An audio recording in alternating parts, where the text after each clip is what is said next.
want someone to believe a lie, all you have to do is tell it to them over and over and over.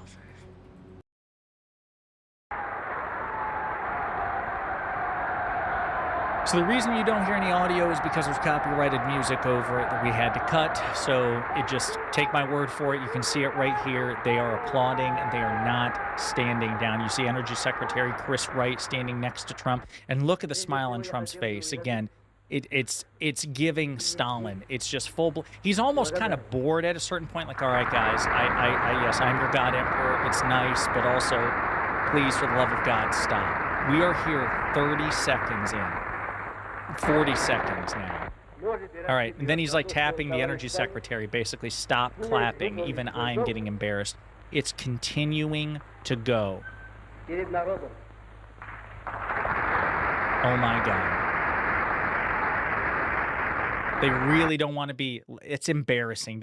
And then finally, he's like, okay, stop. When you embarrass Donald Trump with your sycophancy, with the applause, like when Donald Trump is like, guys, this is way too much, it's stunning. It's truly stunning. Now, that was at the beginning. We're going to skip to the very end, and this is Donald Trump leaving.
So, folks, the reason I compared it to Stalin is because famously, Stalin was so feared that when he would walk into a theater for a play, everyone in the room, not just his political cronies, but the citizens, they would applaud him, and it would go on for minutes because no one wanted to be the first one to stop clapping because they literally feared for their lives.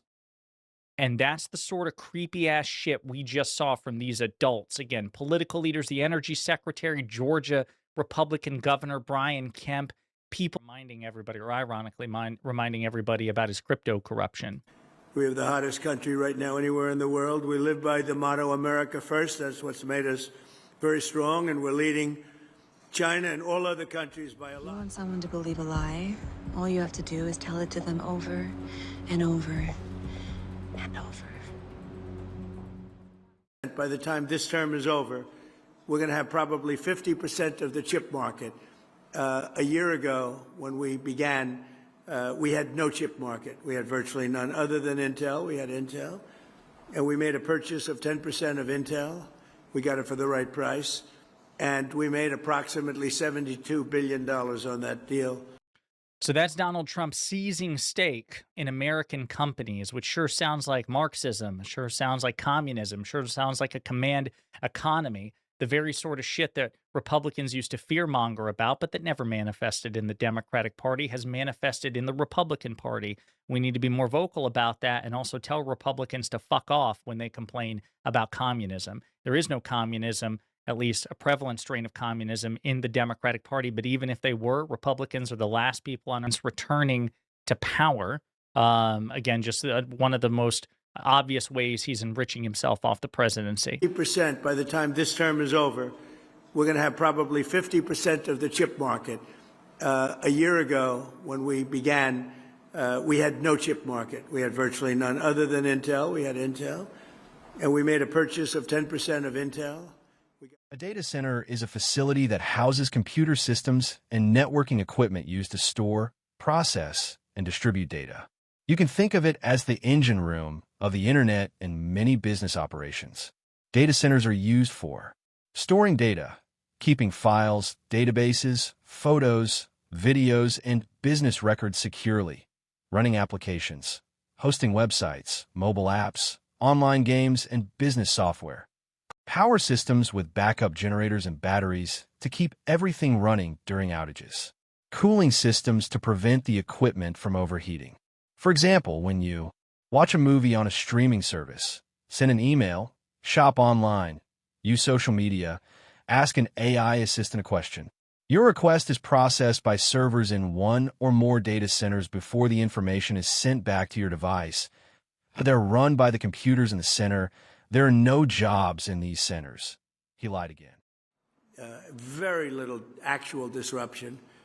And the ones that don't want it think that they are good policy. The fact of the matter is they are overwhelmingly unpopular on a bipartisan basis. So when Trump says that this is what the communities want, he's full of shit. Maybe it's what the communities need. If you want to make that argument, go right ahead. But the community has spoken in referenda after referendum, in election after election. They don't support data centers in their backyard. that we're talking about start opening up. All I know is I'd like to be the next president. And what a genius they are. That happened. So there's no evidence that we're seeing this sort of construction or this investiture at all, or investment, I should say. Trump claims that there is, but the last time he was president, he also said similar things and it never manifested. We're seeing the fruits of President Biden's Chips and Science Act manifest themselves. But you're damn right. Even if Donald Trump did accomplish something of note, which he didn't, but if he did, the next Democratic president should play the game like Trump and take all the credit for it and make sure he doesn't get any, because fuck you, that's how Republicans operate. No men. We want no men in women's sports. Transgender for everybody. I call it transgender mutilization of your children.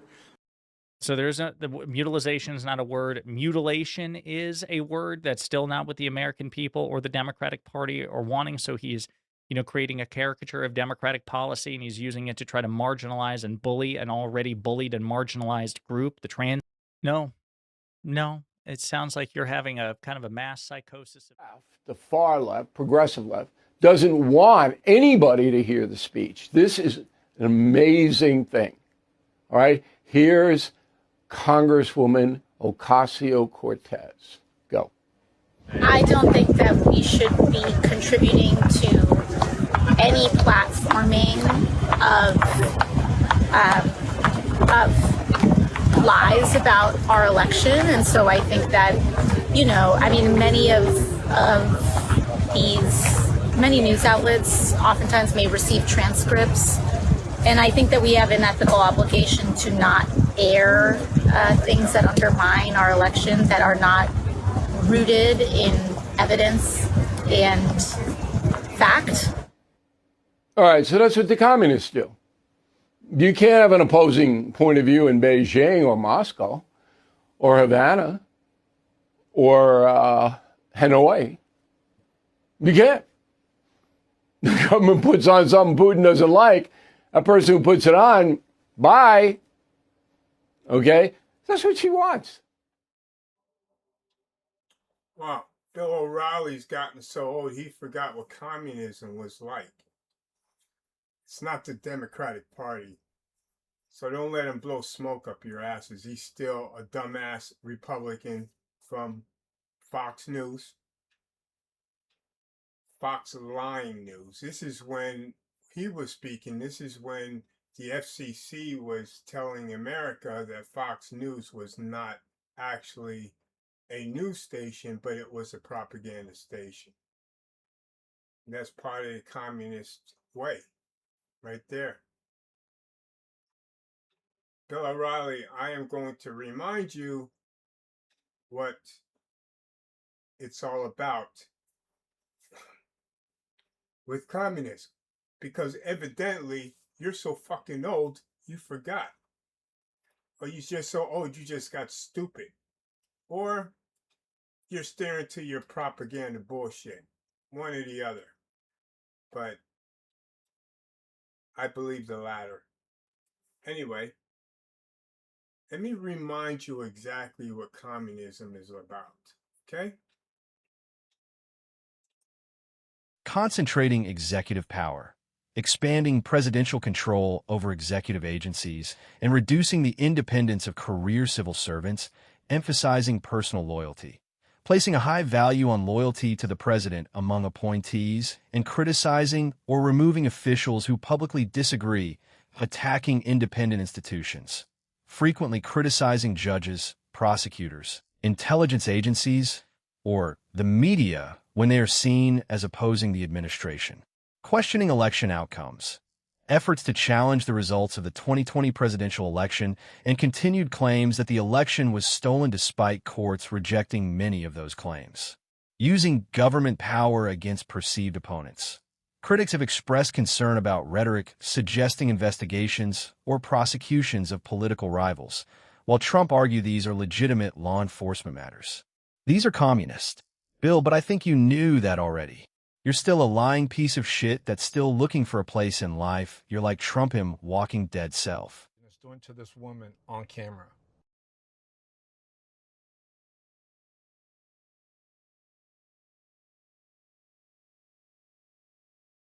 Her name is Josefina Gabriel Lopez. This is what federal agents did to her on camera.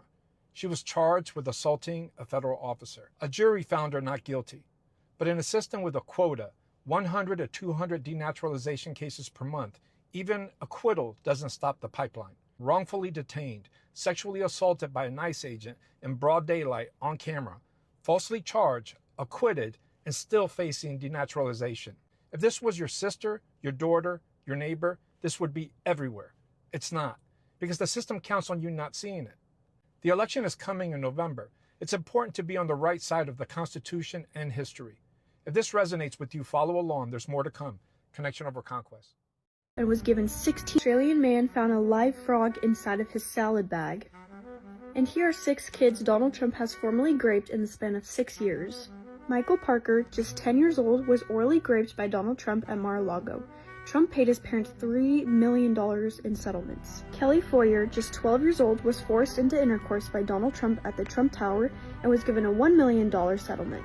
Charles Bacon, 11 years old, was forced into oral and anal sex by Donald Trump in the Trump Tower in 1994. He was given a $3 million settlement. Rebecca Conway, just 13 years old, was forced into oral and intercourse by Trump at the Trump Vineyard Estates. She was given a $5 million settlement. Maria Oliveira, 12 years old, was forced into intercourse by Trump at Mar-a-Lago and was given $16 million in settlements. Kevin Knoll, forced into anal rape in the Trump Tower in 1998, and the settlement details are unknown. We are not mad enough.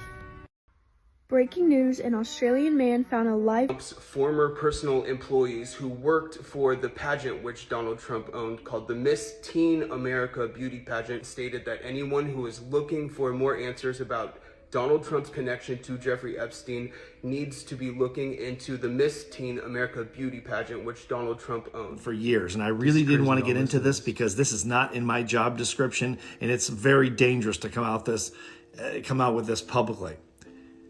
The smoking gun is Miss USA and Miss Teen USA. The pageants, which Donald Trump owned for years. Now, how do I know? Because I was one of the judges in these pageants. I trained dozens and dozens of the winners and the runners-up in public speaking to promote their platform.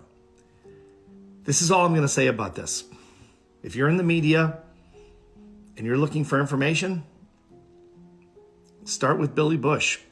Billy Bush hosted the Miss USA, Miss Teen USA multiple times. Nancy O'Dell is another one. And then go down the rabbit hole from there. There are people that know a lot more than those two, but start there. They're celebrities, and start there, go down the rabbit hole. And I think what you're going to find is going to be very, very upsetting. This story just keeps seeming to get darker. The Republican mayor of Waterbury, Connecticut. He ran for the U.S. Senate, and the FBI was investigating him for corruption when they overheard something far worse. He had been paying a drug-addicted woman to bring her 8-year-old daughter and her 10-year-old niece to him so he could... And some of this happened at his office in City Hall. 14 federal counts, 37 years, plus another 18 on state charges. Robert Morris, founding pastor of Gateway Church, one of the largest mega churches in the country. Over the course of a decade, he flew to Prague at least 14 times to have sex with underage boys at a brothel. He used a fake name because he didn't want anyone to know a state legislator was there. He bragged in emails about boys as young as 12 and 15. He wrote, quote, No one is ever too young. Remember Prague. And while he chaired the Appropriations Committee, he approved reimbursement of $126,000 of his own travel expenses for those trips. He pled guilty to child tourism and was sentenced to 10 years in March of 2025. The judge called the conduct egregious and despicable and went above the federal guidelines. Philip Giordano. Details exposing Israel's plan for this war. Ooh, who do you think Jeffrey Epstein worked for? Israel? Yeah. Okay. Yeah, bro, he's a Jewish. He's Jewish. Yep. And he's Jewish. He worked for the Mossad. Yep. And that's it. Yep. I agree. And literally, that's it. They are literally knowing for blackmailing people to do what they want, and like I'm not like they can get. I can't get arrested for that because it's literally like a fact. Do you watch Candace Owens? Yeah. Yeah, I've seen her before, yeah. That's it. That's what you need to know. Like, bro, I'm Israeli. I live in Israel. I know what's going on. Just watch it. Everything, literally everything. Bro, I swear to God, like, I swear on my nephews and, like, nieces, as a Jewish who's living in Israel, everything she's saying is true. About child care, Erica Kirk, Epstein, Israel. Literally everything. She is so fucking right. And I hate when people like treat her like such a maniac or she's not, bro. She was pro-Israeli. Actually, she was very pro-Israel. Very. But This Israeli soldier may have slipped up on an Trump, you son of a bitch. They released that video today of that ICE shooting in Maine.